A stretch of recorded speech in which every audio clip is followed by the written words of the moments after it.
Are you looking for the best USB audio interfaces? In this video, we will look at some of the 5 best USB audio interfaces on the market.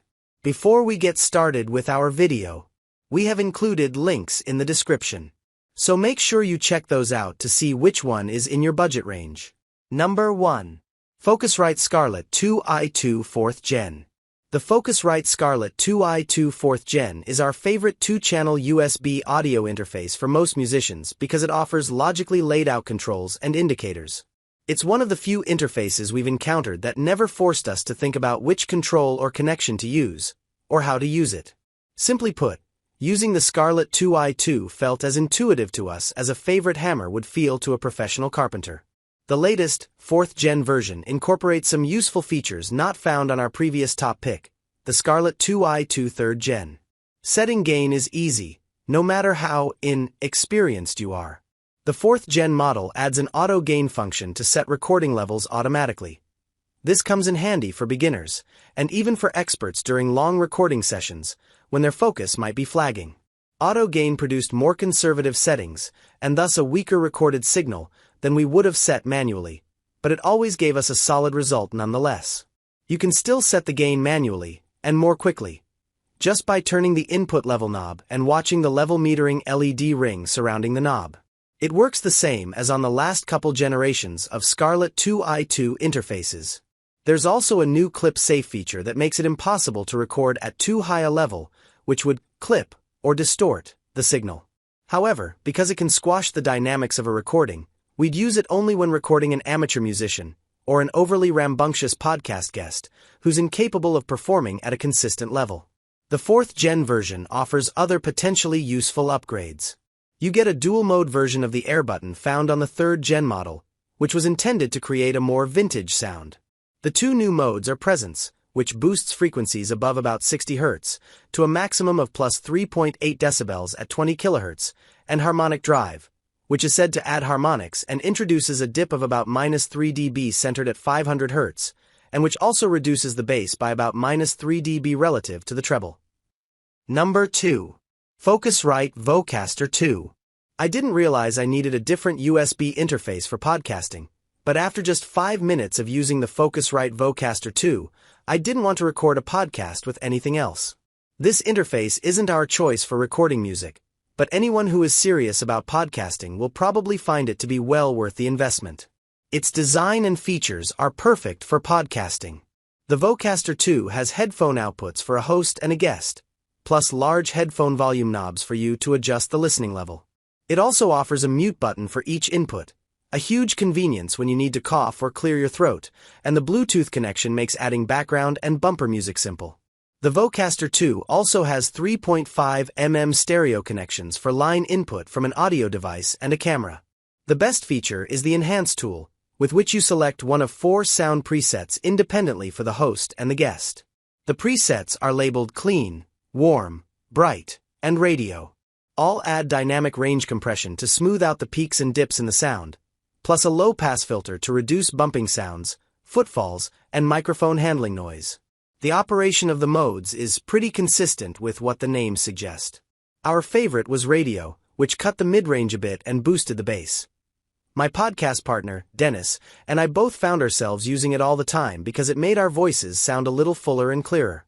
Setting the gain level for either the host or the guest is simple. Press the button for that input, and then speak into the microphone in a normal voice for 10 seconds. The system then makes the adjustment automatically. You can still adjust the gain manually with the central knob, using large, intuitive level meters that bracket the knob on the left and right. The Vocaster Hub computer app controls many of the Vocaster 2's functions and provides an on-screen mixer for you to incorporate loopback audio, plus audio from the Bluetooth and line inputs. Number 3. Universal Audio Volt 2.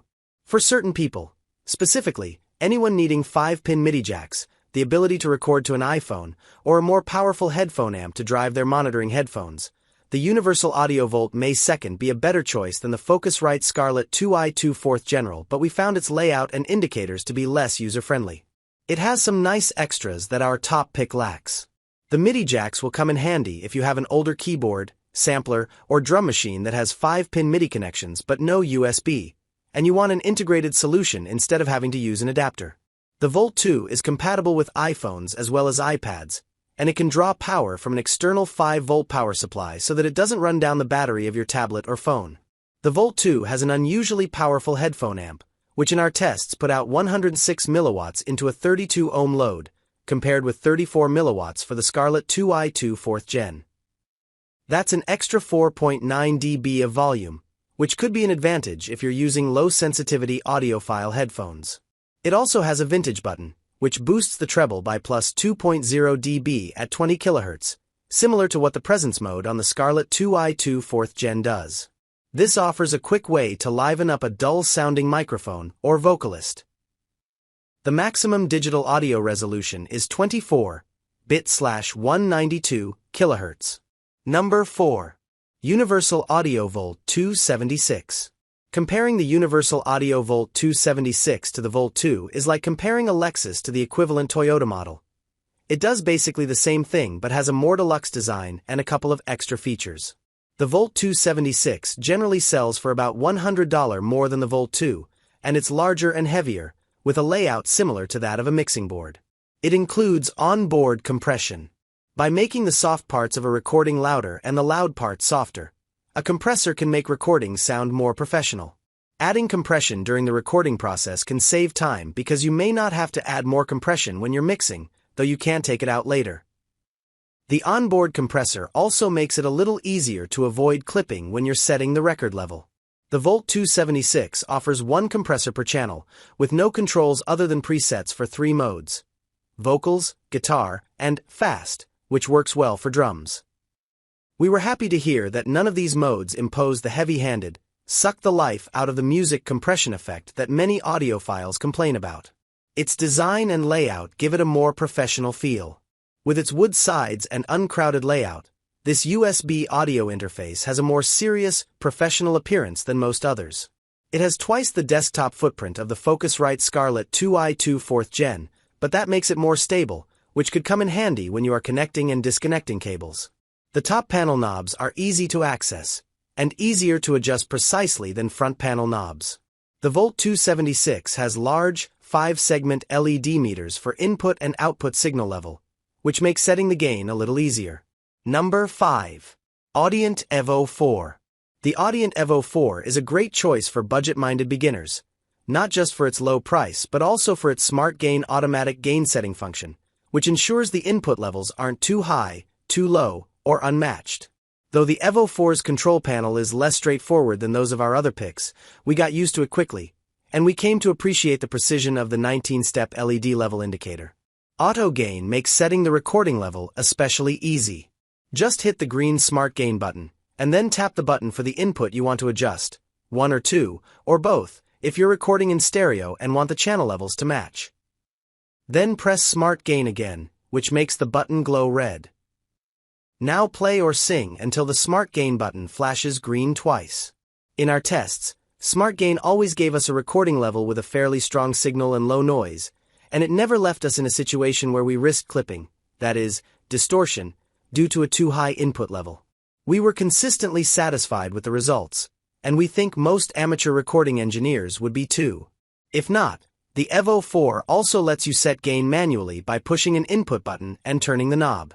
You might be able to get a stronger signal level this way, but the tweaking process isn't as simple as it is with the Focusrite Scarlett 2i2 4th Gen. The other design and control choices are unusual but workable.